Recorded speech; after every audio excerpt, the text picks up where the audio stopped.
Ja, ons staan by die lig en in die Bybel leer ons dat die woord van God die lamp van ons voet is. In Psalm 119 vers 105 staan dit: U woord is die lamp vir my voet en die lig op my pad. Hoe gebruik ons dan die woord?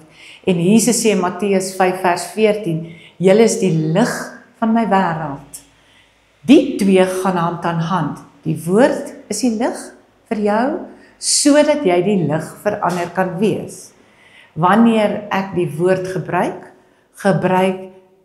gebeur daar 3 dinge wat my help om die lig te dra.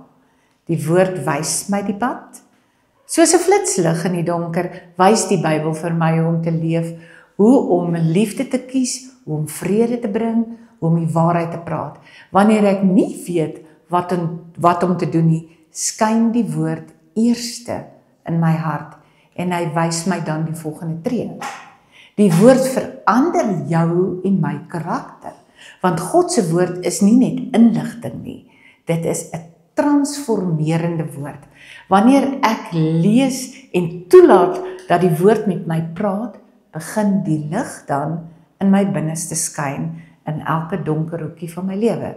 Die woorde word sagter, my geduld dieper, my hart meer oop. Dis in daardie vernuwing dat die lig van Christus deur my begin skyn, sonder dat ek eintlik dit eers weet. Die woord gee vir my iets om te dra. Lig is altyd sigbaar. Wanneer ek die woord leef, dra God se lig dan na ander toe.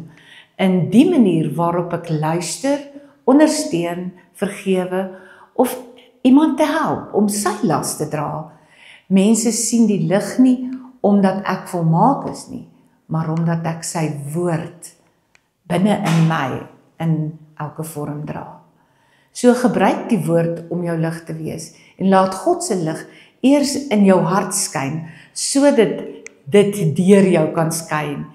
Kom ons bid saam. Here, laat die woord vandag my lig wees en maak my 'n lig vir ander. Amen.